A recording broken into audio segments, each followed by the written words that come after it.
저 같은 사람은 법을 모르잖아요. 그 법을 전혀 모르는데 상식적인 질문은 갖고 있어요. 대장동 사건의 유동규, 대북 송금 사건의 이화영, 백현동 사건의 김인섭이라고 하는 소위 인섭이형이다 그러는 걸 포함해서 정진상, 김용품 모든 사건에 이른바 종범이라고 불릴 만한 사람들이 모조리 다 구속돼 있어. 이 백현동 건도 그 김인섭이라는 분이 5년형이 나왔잖아요. 그러니까 모조리 구속되어 있고 가르치는 방향이 한 방향인데 가장 책임자가 우리 그냥 흔히 말하는 종범도 다 구속되어 있는데 주범은 왜 구속되지 않느냐 이 질문. 이 질문에 대한 답을 할 수 있느냐.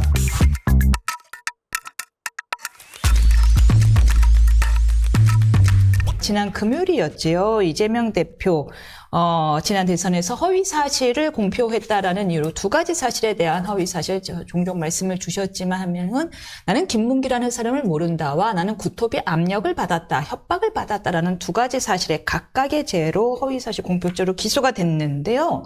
검찰이 물론 이제 결심 공판입니다. 선고는 아니고 검찰이 징역 2년을 구형했습니다. 예상대로 야권은 아니 어떻게 이렇게 세게 할 수가 있냐 하면서 격앙된 반응을 냈고요. 여당은 사필 규정이라고 평가했습니다. 대표님 의견은 어떠신지 궁금합니다. 그 선거법상 허위사실 공표가 굉장히 엄하게 처벌하게 돼 있잖아요. 네, 5년 이하. 네, 엄하게 처벌하게 돼 있고 100만 원 이상의 형이 확정되면 피선거권도 박탈되고 이렇게 되는 그런 건데.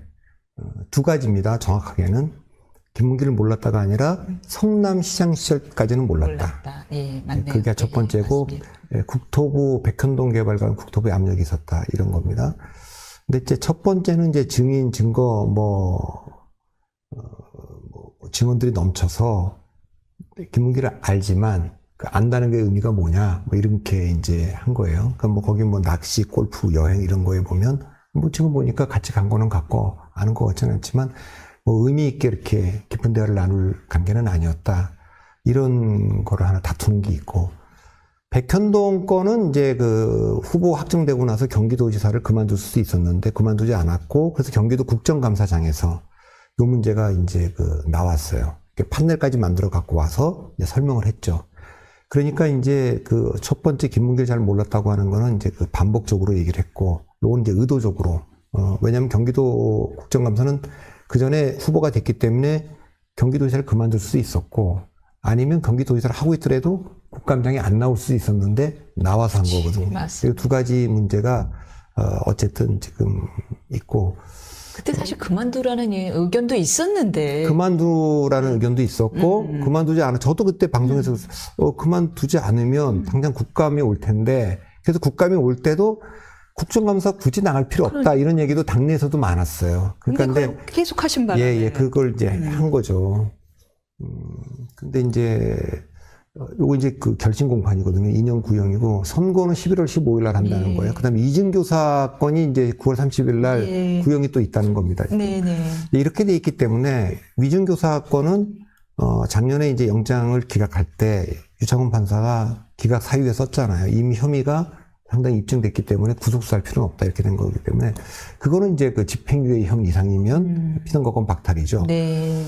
그래서 이제 민주당은 이제 비상이 걸렸어요. 어쨌든 둘 다 당선 무효형 이하가 나오면 밑으로 나오면 날개 달고 가는 건데 둘 중에 하나라든가 아니면 둘 다 최악의 경우 둘 다죠. 그러면 이제 그 뒤에 굉장히 많은 지금 재판들이 오고 있어요. 대장동 같은 배임이라든가 이해충돌 그다음에 백현동 같은 거 성남 FC는 또 제3자 뇌물 그다음에 대북 송금 사건도 또 제3자 뇌물도 있고 이런 게 있잖아요. 그러니까 이런 문제가 있는데 가장 큰 문제의 핵심은 이거예요. 그러니까 저 같은 사람은 법을 모르잖아요. 그러니까 법을 전혀 모르는데 상식적인 질문은 갖고 있어요. 대장동 사건의 유동규 그다음에 대북 송금 사건의 이화영 성남 FC 백현동 사건에 김인섭이라고 하는 소위 인섭이형이다 그러는 걸 포함해서 정진상, 김용품 모든 사건에 이른바 종범이라고 불릴 만한 사람들이 모조리 다 구속돼 있어.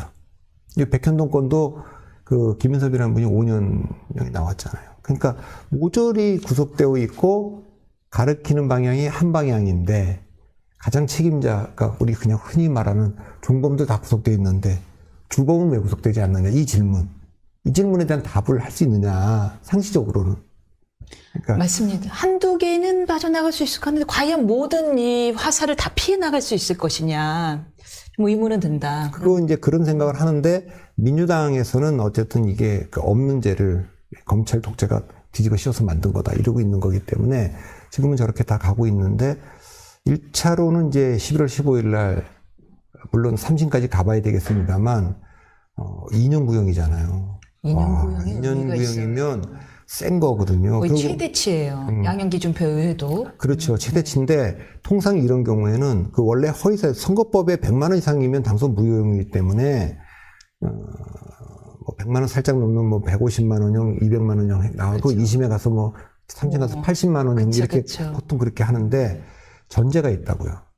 어떤 죄가 됐든지 우선 허위사실 유포는 세기도 하지만 일단 인정하고 반성한다는 전제 위에서 양형이 정해지잖아요. 태도가 그 양형에 큰 영향을 미쳤다라고 보시는군요. 구형량에. 그러니까 제가 이게 민주당의 전략이 맞냐. 그러니까 조국 사태 때부터 정치적인 이 방식으로 돌파하려고 하는데 그러다 보니까 인정을 안 하고 그러니까 정경심 교수 4년 나올 때도 판사 판결문에는 반성하지 않고 뭐 최강욱 의원이나 조국 교수나 다 똑같은 거잖아요. 그러니까 그러면 좀 봐주려고 해도 야 진짜 이 정도의 거짓말인 건 맞지만 이 정도로 피선거권 박탈하는 게 맞냐 또 이건 공당이 뭐 434억을 뱉어내야 되는데 이게 맞냐라고 해주려고 그래도 그건 우리가 좀 잘못됐고 그때 뭐 본의 아니게 그렇게 얘기를 했는데 잘못된 거다 다신 그런 일 없도록 하겠다라고 할 때 뭐 그럴 때 이제 조금 사회적 파장을 좀 우려하겠으나 근데 이제 지금은 이게 정치적으로 이거는 뭐 없는 걸 검찰들이 만들어갖고 씌웠다 이렇게 지금 얘기하고 있는 거니까 저는 그 부분이 조금 민주당 입장에서는 불안 요소가 아닌가. 불안 요소다. 네, 판사가 판결할 때 그러면 완전히 이게 우리가 인정하고 반성은 안 하니까 완전히 이 판사는 이 팩트로만 갖고 얘기를 해야 될 거 아닙니까? 이걸 100만 원 이하형을 뗄 수 있을 건지 그거가 아마 민주당은 좀 걱정일 것 같습니다. 사실 구형량을 보고 민주당에서는 좀 놀랐을 것 같아요. 적당히 그래도 한 뭐 징역 1년 혹은 뭐 벌금 500만 원 이상 이 정도로 구형을 했다면 그래 우리 항소심 뭐에서 좀 노려볼 수 있어라고 할 텐데 요즘 추세가 구형과 판결 선고에 큰 차이를 안 두는 게 요즘 추세거든요. 예전에는 뭐 의뢰의 50% 깎는 게 관례였지만요. 그러다 보니까 징역 2년이면 50% 깎아도 1년인 거예요. 1년이 깎이면 항소심에서 깎이고 대법원에서 깎여봤자 얼마나 더 깎이겠어요. 이거는 한계가 있단 말이에요. 굉장히 무리가 있다 보니 뭐 놀라긴 했겠으나 그럼에도 불구하고 이에 대한 대비책으로 계엄령을 만들어 놓은 거 아니었나요? 그거는 뭐 이제 예. 민주당도 서서히 좀 답을 빼는 것 같고. 그렇습니까? 그래서 뭐 예방 차원에서 자기들이 얘기했다 그러고 뭐 그런 건데. 네. 이게 뭐 어쨌든 아까 두 개가 지금 금년 안에는 지금 나올 것 같잖아요. 11월 15일 선고일 하나 지금 선거법이 나왔고 위증교섭 9월 30일 날 결심하면 그 다음에 이제 또 선거일 잡히겠죠. 근데 이제 본인들이 정치를 생각해봐도 지금 이 조희재 대법원에서 뭔가 뒤집어질 가능성은 별로 없기 때문에 1심에서 만일에 그 당선 무효형이 나와서 피선거권 박탈 우려가 있으면 2심에서 뒤집을 수밖에 없는데 뭐 다른 사건들 배임이라든가 이런 사건들은 제3자 뇌물이라든가 이런 거는 다툼의 여지가 있어서 시간이 많이 걸릴 수 있는데 이 두 사건은 단순한 사건이에요. 특히 위증교사는 너무 단순한 사건이고 선거법도 사실 어떻게 보면 그래서 이게 그렇게 1심에서 금년에 나오면 2심 나올 때까지 그렇게 시간을 사람도 별로 그러기 때문에 이런 의견도 있어요. 지금 이번에 이제 문제가 된 죄명이 법조가 공직선거법 제250조 제1항인데요. 허위 사실을 공표한 자, 후보자 혹은 후보자가 뭐 될 자들 뭐 허위 사실을 공표했을 경우 문제가 되는 건데 모른다는 누구인지 모른다는 의견 제시일 뿐 사실 공표가 아니므로 법리적으로 허위사실 공표죄에 해당 사항이 되지 않는다라는 의견을 민주당 쪽에서도 최근에 내더라고요. 그러니까 어쨌든 앞에 이제 생략이 돼 있는 거잖아요. 그 선거법의 허위 사실이든 아니든 그건 뭐냐면 당선을 목적으로 또 혹은 누구를 떨어뜨릴 목적으로 네. 그 하는 거짓말이죠. 허위 사실이잖아요. 그러니까 이번에는 대장동 관련된 굉장히 중요한 이슈가 대통령 선거 때 중요 이슈였고 거기에서 이제 그 김문기 역할, 그 김문기가 지시했던 거 이런 게 중요했기 때문에 아느냐 모르냐가 매우 중요했던 겁니다. 사실의 영역이다. 그리고 이제 성남시장 시절 때는 몰랐다라는 것은 이게 이제 그 행정적으로 보면 도지사 갈 수 있는 건 별로 없어요. 그래서 경기도지사 때 이슈는 별로 없잖아요. 대개는 네. 이게 시장의 권한이거든요. 그러니까 이제 성남시장 시절 문제고 그런 겁니다. 그래서 하여튼 민주당이 이건 제가 법적인 건 잘 모르겠어요. 다만 검찰 구형이 2년이 나왔고 너무 많은 사건 이게 이제 어쨌든 좀 불리하게 나오면 그 뒤에 사건들 재판에도 영향을 미칠 수가 있지 않습니까? 그러니까 그런 것들 중에 뭐 대북 송금 사건의 뭐 제3자 뇌물죄 같은 거 이거는 지금 일관되게 무슨 그 쌍방울의 김성태 회장 계속 얘기를 하고 있는 부분이기 네. 때문에 이런 것들도 다 불리하게 작용할 수 있고 민주당이 만일에 정말 지금은 예단할 수 없지만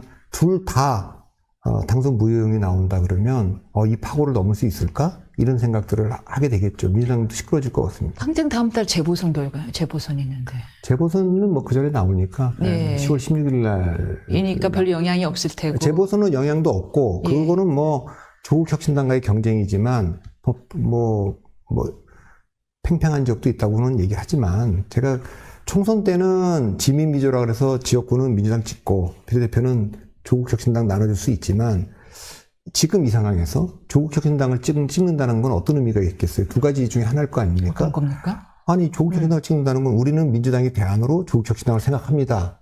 이 메시지를 던지는 거거나 네. 그게 아니면 조국 혁신당이 대안이라고 생각하지는 않지만 그러나 우리는 이재명 대표한테 좀 화가 나 있어요. 또 섭섭해요. 이걸 보여주는 거잖아요. 네. 저는 지금 시기가 그럴 가능성은 없다. 지금은 윤석열 대통령과 전쟁 중이라고 생각하기 때문에 균열을 보이면 안 된다. 똘똘 뭉쳐서 가야 된다. 이런 것들이 지금 민주당을 지배하고 있는 상황이어서 호남도 뭐 저는 그렇게 결론을 내지 않을까 싶은데 여론조사 결과는 뭐 한쪽은 기울었다 그러고 한쪽은 좀 팽팽하다 그러니까 좀 더 지켜봐야 되지만 그래도 아마 조국 혁신당이 지역구 돌파하는 게 그렇게 그닥 쉬운 일은 아닌 것 같다. 이렇게 봅니다. 지금 조국 대표는 사실 본회의 표결도 약간 뭐 불참한 상태로 굉장히 보궐선거에 진심으로 전력을 다하고 있는 모습은 보입니다. 그러니까 특정한 정당을 계속 찍어주면 안 된다라고 얘기를 하지만, 그거 이제 호남의 선택인데, 호남이 예를 들면 경쟁을 좀 시켜야겠다거나, 뭐 이런 식이었다면, 그건 그전에도 뭔가 이렇게 좀 흔적이 좀 보이고 반응이 좀 있었을 것 같은데, 그런 게 아직까지는. 없이 쭉 가는 거는 지금 그 윤석열 정부하고 그 대치 국면에서 일종의 전쟁인데 전쟁일 때는 그래도 이재명 대표하고 사이에 균열을 내면 안 된다. 뭐 이런 생각을 조금 더 하지 않을까. 그런데 호남의 이 선거, 호남의 이 주민들이요, 시민들이 굉장히 전략적인 것 같아요. 냉정하고. 필요할 때, 뭉쳐야 될 때, 흐트러져야 될 때, 누굴 밀어줘야 될 때를 되게 잘 선택하는 것 같아요. 그러니까 이제 예. 그 선택은 예. 만일에 이번에 조국혁신당을 선택하면 그건 분명한 메시지인 거예요. 그 분명한 메시지죠. 그러니까 이재명의 민주당 또 민주당의 이재명으로는 안 된다. 안 된다. 그러니까 호남이 갖고 있는 생각은 두 가지거든요. 어쨌든 민주당이 정권을 가져와야 된다. 그러니까 정권 가져올 수 있는 사람이면 우리는 뭐 노무현도 밀고 문재인도 밀고 이재명도 밀 수 있다. 지금의 이재명이 정권을 가져올 수 있는 사람이냐. 요거 이제 이게 첫 번째 기준이에요. 두 번째 기준은 그 민주당이 정권을 갖고 올 때 중심은 호남이어야 된다. 그러니까 민주당의 중심성에 관한 얘기죠. 그러니까 민주당은 지금 잠깐 주변 뭐 한때는 호남당이었는데 노무현 문재인 등장 이후에 중심 PK로 이동한 것 같다가 이재명 등장 이후에는 수도권으로 이동을 완전히 해서 예. 호남은 이제 사실 약간 비주류처럼 돼 있고 뭐 그런 거기 때문에 우리가 이 그 주도권을 찾아와야 된다라고 하면 이제 그런 걸 보여주는 거죠. 이 당의 생사 여탈권, 당대표 생사 여탈권 우리가 갖고 있다. 뭐 이런 거를 보여줄 수 있는 기회이긴 하지만 그러나 지금이 과연 그런 국면이냐 라고 하는 측면에서는 저는 그렇지 않지 않을 않느냐. 것이다. 라고 함에도 불구하고 민주당 입장에서는 항상 호남의 표심이 어디로 가는지 예의주시할 수밖에 없겠네요.